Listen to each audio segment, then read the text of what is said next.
Hey guys, good morning. Scotty, Jerky Man, Meat Man, whatever you want to call me. We're all set up here. I got my racks, I got my fire going in my smoker. I don't necessarily preheat it, but it's easier that way. I got my meat and I got my gloves. So today we're doing spicy teriyaki and teriyaki jerky both. Anytime I'm doing multiple flavors, I always try to look at what's going above or below what.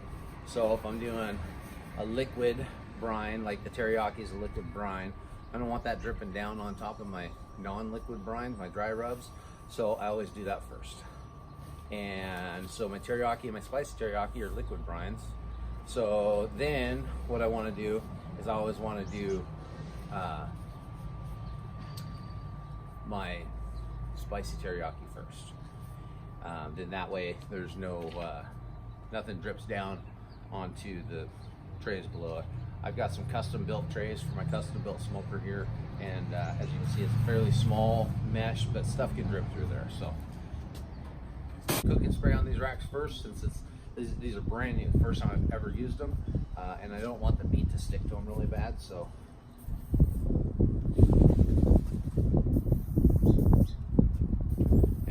put a good coat on them. I'm going to do this to every rack individually.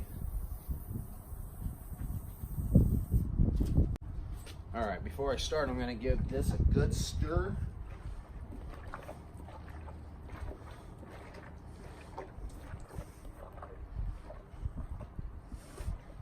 Make sure I'm good and mixed up. And I just take a big old handful, plop her out on here. And I always make sure that everything is laid out nice and flat. Doesn't necessarily have to be perfect, but if you have a piece like this and it's folded over on top of itself, it's not going to cook as well in between. It'll still cook, but it's mostly an appearance thing, and it just looks undone even though it is done. Now when I'm putting them on these racks here, I don't mush everything together tight. I leave a little bit of gap in there. The beef shrinks and it creates its own gaps, but I just find it gives me more even heat flow throughout the smoker as I go. So anyway, I'm going to load up these racks and I'll be back with you in just a minute. Alrighty guys, so the first tray is done. It's getting ready to go in the smoker. It takes me about 5 minutes or so per tray. I'm going to grab this and show you.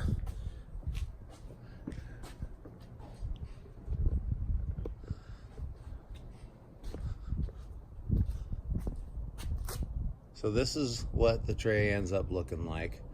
As you can see, I don't, nothing's real super tight together or anything like that.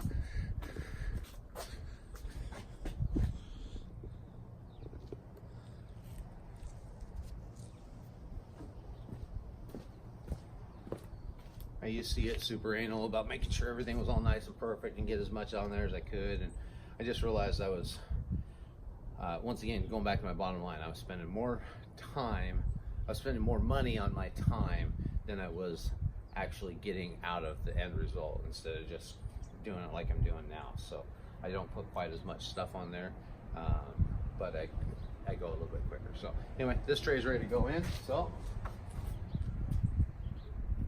in my smoker, I have a tray right here on the bottom. It's a little heat diverter plate. I'm going to have my buddy Andy build me a new smoker this year, and it's going to have a little bit different heat diversion system in it, but it keeps the direct heat off of the meat, so that way it doesn't burn when it's cooking. I cook over an open fire. Well, a gas-fired open fire, I should say. Anyway, I'm going to do that 7 more times and get all this jerky in the smoker.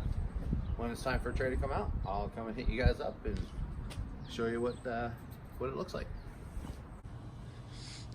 All right guys, I got everything loaded up and in the smoker, so let's show you what that looks like. As you can see, she's smoking pretty good.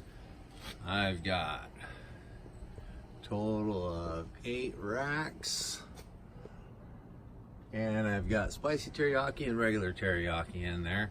It takes about 40 minutes to load these, and as you can see, the bottom rack is starting to tack up a little bit. It's nowhere near done, but it's starting to tack up and dry out just a little bit. That's good. That's exactly what we want. So I'm gonna set my timer for about half an hour, and I'm gonna come out and I'm gonna check this every half an hour. I'll be back with you later.